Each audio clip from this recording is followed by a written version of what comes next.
দেখছেন কলকাতা টিভি, আপনাদের সঙ্গে এই মুহূর্তে রয়েছে আমি অভিক। শুরু করছি আরো বারো অভিকের সঙ্গে আমি রয়েছি স্বর্ণালী।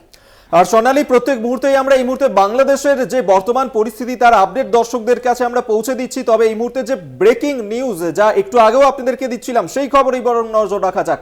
হিন্ডেন বিমান ঘাঁটি থেকে উঠলো বাংলাদেশের C-130J, আর এই বিমানে করেই কিন্তু গতকাল বাংলাদেশ ছেড়ে ভারতে এসেছিলেন শেখ হাসিনা। এয়ারক্রাফটে যদিও নেই শেখ হাসিনা, একেবারেই অভিজ্ঞতা বোঝাই যাচ্ছে যে এয়ারক্রাফটে করে গতকালই আমরা দেখেছিলাম ভারতে এসেছিলেন বাংলাদেশের পদত্যাগী প্রধানমন্ত্রী শেখ হাসিনা। সেই এয়ারক্রাফট কিন্তু ভারত ছাড়লেও সেই এয়ারক্রাফটে শেখ হাসিনা নেই। 7 সেনা জওয়ানকে নিয়ে বাংলাদেশ উড়ে গেল C-130, যে আগামী 48 থেকে 78 ঘন্টা ভারতেই থাকতে পারেন হাসিনা, এমনটাই প্রাথমিকভাবে অনুমান করা হচ্ছে। পাশাপাশি যে খবর কিন্তু আমরা পাচ্ছি যে রাজনৈতিক আশ্রয় চেয়েছেন প্রধানমন্ত্রী শেখ হাসিনা। ব্রিটেন, আরব আমিরশাহী সেখানে রাজনৈতিক আশ্রয় চেয়েছেন, এবং শুধু তাই নয়, ইউরোপের আরো 2টি দেশে সেখানেও নাকি রাজনৈতিক আশ্রয় চাইতে পারেন শেখ হাসিনা, যে আপডেট এখনো পর্যন্ত এসে পৌঁছেছে। অর্থাৎ আপাতত কিন্তু ভারতেই থাকছেন তিনি, যতক্ষণ না অন্য কোনো দেশের রাজনৈতিক আশ্রয় তার মিলছে। একেবারেই তাই অভিক, ব্রিটেন, আরব আমিরশাহীতে রাজনৈতিক আশ্রয় চাইতে পারেন শেখ হাসিনা, এমনটাই জানা যাচ্ছে। আশ্রয় চাইতে পারেন ইউরোপের 2টি দেশেও। অবশ্যই সেই দিকে তো আমাদের নজর থাকবে যে এবার ঠিক কোন জায়গায় যান শেখ হাসিনা, এবং এখনো পর্যন্ত আর কতক্ষণ ধরে থাকেন তিনি ভারতে, কতক্ষণ ধরে তার এই অবস্থান থাকে ভারতে, বা কতক্ষণ রাখতে পারেন এই পদত্যাগী প্রধানমন্ত্রী শেখ হাসিনাকে, সেদিকেও কিন্তু আমাদের নজর থাকবে। অবশ্যই যে খবরের দিকে আমরা নজর রেখেছি, আবারও সেই বিষয়টি আপনাদের জানাবো। হিন্ডেন বিমান ঘাঁটি থেকে উড়লো বাংলাদেশের C-130J, এবং সেই এয়ারক্রাফটে কিন্তু নেই বাংলাদেশের সদ্য পদত্যাগী প্রধানমন্ত্রী শেখ হাসিনা। অ্যাসাইনমেন্ট হেড দিব্যেন্দু ঘোষ এই মুহূর্তে আমাদের সঙ্গে টেলিফোনে রয়েছেন। দিব্যেন্দু দা, যে বিষয়টা জানতে চাইবো, যে আমরা কিছুক্ষণ আগেই দেখলাম যে হিন্ডেন বিমান ঘাঁটি থেকে উড়ে গেছে বাংলাদেশের C-130J বিমান, যে বিমানে করে শেখ হাসিনা তিনি এসেছিলেন। এই আপডেটটা যেমন জানতে চাইবো, পাশাপাশি আরো একটা খবর জানতে চাইবো যে রাজনৈতিক আশ্রয় চাইতে পারেন শেখ হাসিনা ব্রিটেন এবং আরব আমিরশাহী, পাশাপাশি ইউরোপের 2টো দেশের কাছে। এই বিষয় নিয়েও কি আপডেট রয়েছে? সব থেকে বড় যেটা আপডেট সেটা হচ্ছে যে জল্পনা তৈরি হয়েছিল যে শেখ হাসিনা কোথায়, তিনি কি বাংলাদেশ তিনি তো বাংলাদেশ ফিরে যাওয়ার কোনো প্রশ্নই নেই, তিনি কি লন্ডনে উড়ে যাচ্ছেন, নাকি এই যে C-130J যে উড়ানে তিনি এসেছিলেন সেই উড়ানটা হিন্ডন এয়ারবেস থেকে কেন উড়লো? তাহলে কি শেখ হাসিনা তার বোন শেখ রেহানাকে নিয়ে এবং পরিবারের সদস্যদের নিয়ে তিনি কি অন্য কোনো দেশে চলে যাচ্ছেন? গন্তব্য কি লন্ডন? সেই জল্পনার অবসান হলো। এস জয়শঙ্কর, বিদেশমন্ত্রী এস জয়শঙ্কর, তিনি পরিষ্কার জানিয়ে দিয়েছেন হাসিনা এই মুহূর্তে ভারতে আছেন, এবং তাকে কিছুটা সময় দেওয়া হয়েছে ভারতের পক্ষ থেকে তার পরবর্তী পদক্ষেপ ঠিক করার জন্য। অর্থাৎ হাসিনা ভারতে থাকবেন নাকি তিনি অন্য দেশে যাবেন সেটা তিনি ঠিক করবেন। কিন্তু ভারতের যে অবস্থান, সেই অবস্থানটা অনেকটাই স্পষ্ট করেছেন কেন্দ্রীয় বিদেশমন্ত্রী এস জয়শঙ্কর। কারণ একটি সর্বদল বৈঠক হয়েছে, সেই বৈঠকে তিনি সমস্ত রাজনৈতিক দলকে তিনি ব্রিফ করেছেন যে বাংলাদেশের পরিস্থিতি কি এবং এই পরিস্থিতি নিয়ে ভারতের অবস্থান কি। খুব স্পষ্ট করে কেন্দ্রীয় বিদেশমন্ত্রী এস জয়শঙ্কর পরিষ্কার করে দিয়েছেন বাংলাদেশের এই মুহূর্তে পরিস্থিতি খুব উদ্বেগজনক নয়। বাংলাদেশ অনেকটা স্বাভাবিক হওয়ার পথে। অন্তত 10 থেকে 15,000 ভারতীয় যাদের বাংলাদেশ থেকে নিয়ে আসার একটা কথা বলা হচ্ছিল, বাংলাদেশে তাদের ইভ্যাকুয়েট করতে হবে, তাদের উদ্ধার করে আনতে হবে, যে বিষয়টা বলা হচ্ছিল সেটা এই মুহূর্তে কোনো প্রয়োজন নেই। বাংলাদেশের পরিস্থিতি অনেকটা স্বাভাবিকের পথে।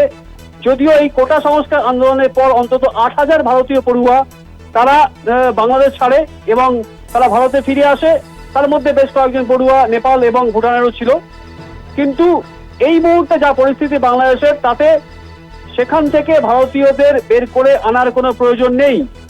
গোটা পরিস্থিতির দিকে ভারত অত্যন্ত সতর্কতার সঙ্গে নজর রাখছে, এবং শেখ হাসিনা তিনি এই মুহূর্তে ভারতে আছেন, এবং এই যে C-130J যে উড়ান, যেটি বাংলাদেশের যে উড়ান যাতে করে তিনি গাজিয়াবাদে হিন্ডন এয়ারবেসে নেমেছিলেন, সেই উড়ানটি চলে গেছে বাংলাদেশের দিকে। 7 জন সামরিক জওয়ান তাদের ছিলেন, এবং তারা সেই বিমান নিয়ে চলে যায় বাংলাদেশ যে বায়ুসেনা তাদের ঘাঁটির দিকে। সুতরাং গাজিয়াবাদের খুব কাছে এবং দিল্লির কোনো একটি গোপন আস্তানাতে এখন এই মুহূর্তে রয়েছেন শেখ হাসিনা। শেখ হাসিনার পরবর্তী পদক্ষেপ অনেকটাই স্পষ্ট করেছেন এস জয়শঙ্কর। তিনি বলেছেন যে হাসিনাকে কিছুটা সময় দেওয়া হয়েছে তার পরবর্তী পদক্ষেপ ঠিক করার জন্য, এবং ইউএই অর্থাৎ সংযুক্ত আরব আমিরশাহী, ব্রিটেন, ইউরোপের দুটি দেশ, আমেরিকার দুটি দেশ, এই কয়েকটি দেশে তিনি রাজনৈতিক আশ্রয় চাইতে পারেন, এবং সেই প্রক্রিয়া এই মুহূর্তে চলছে, যে কারণে এখনো পর্যন্ত স্পষ্ট নয় হাসিনা ঠিক কোথায় যাবেন। যে দেশ তাকে রাজনৈতিক আশ্রয় দেবে সেখানে হাসিনা চলে যেতে পারেন, কিন্তু তিনি যে এখনো পর্যন্ত ভারতে রয়েছেন এটা খুব পরিষ্কার, এবং সেটা পরিষ্কার করেই জানিয়ে দিয়েছেন কেন্দ্রীয় বিদেশমন্ত্রী এস জয়শঙ্কর। এবং সর্বদল বৈঠকে তিনি ব্রিফ করেছেন বাংলাদেশের পরিস্থিতি নিয়ে, এবং সেখানে তিনি বলেছেন যে বাংলাদেশের পরিস্থিতি এতটা উদ্বেগজনক নয় যাতে করে সেখান থেকে ভারতীয়দের বার করে আনতে হবে।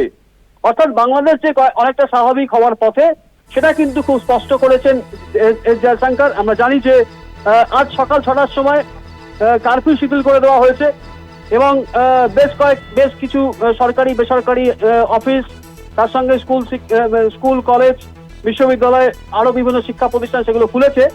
যদিও পঠন পাঠন এখনো পুরোদমে শুরু করা যায়নি, কিন্তু সেনার তরফ থেকে যে বার্তা ছিল যে সেনা কোনো দমন পীড়ন নীতি এই মুহূর্তে চালাবে না, গুলি চালাবে না, সবকিছু মিলিয়ে বাংলাদেশ অনেকটা স্বাভাবিক হওয়ার পথে এটা বলা যায়।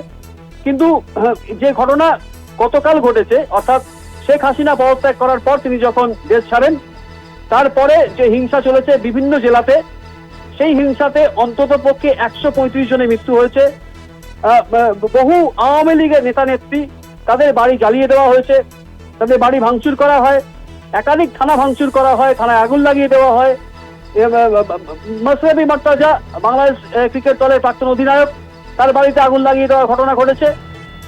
সুতরাং সবকিছু মিলিয়ে যে হিংসা, সেই হিংসার ছবি কিন্তু গতকাল পর্যন্ত দেখা গিয়েছিল, এবং শেখ মুজিবুর রহমানের একাধিক মূর্তি ভাঙা হয়েছে, সেই মূর্তিতে কালি লাগানোর ঘটনা ঘটেছে। তার সঙ্গে যে নিউ ইয়র্কে যে বাংলাদেশের কনসুলেট রয়েছে, সেই কনসুলেট থেকে মুজিবুর রহমানের মূর্তি টেনে নামিয়ে দেওয়া হয়েছে। তো এই ধরনের ঘটনাগুলো ঘটেছে, এবং বিক্ষিপ্তভাবে সেই ঘটনা এখনো ঘটে চলেছে। দিব্যেন্দুরা, আরো একটা বিষয় জানতে চাইবো, তুমি যেমনটা জানালে যে ইতিমধ্যে কিন্তু কেন্দ্রীয় বিদেশমন্ত্রী এস জয়শঙ্কর তিনি এই বিষয়ে ব্রিফ করেছেন, সর্বদল বৈঠক হয়েছে, কিন্তু তার পাশাপাশি যে বিষয়টা জানতে চাইবো তোমার কাছ থেকে, যে ভারত যেমনটা বলা হয়েছে ভারতের পক্ষ থেকে যে এখনো আরো 48 ঘন্টা বা তার থেকে কিছু বেশি সময় হাসিনা কিন্তু ভারতেই থাকবে, সেক্ষেত্রে ভারতের সঙ্গে যে অন্যান্য দেশগুলি রয়েছে তাদের সঙ্গে রাজনৈতিক এবং কূটনৈতিক সম্পর্কের ক্ষেত্রে কতটা প্রভাব ফেলতে পারে এই বিষয়টি এখনো পর্যন্ত কি মনে হচ্ছে দিব্যেন্দুদা?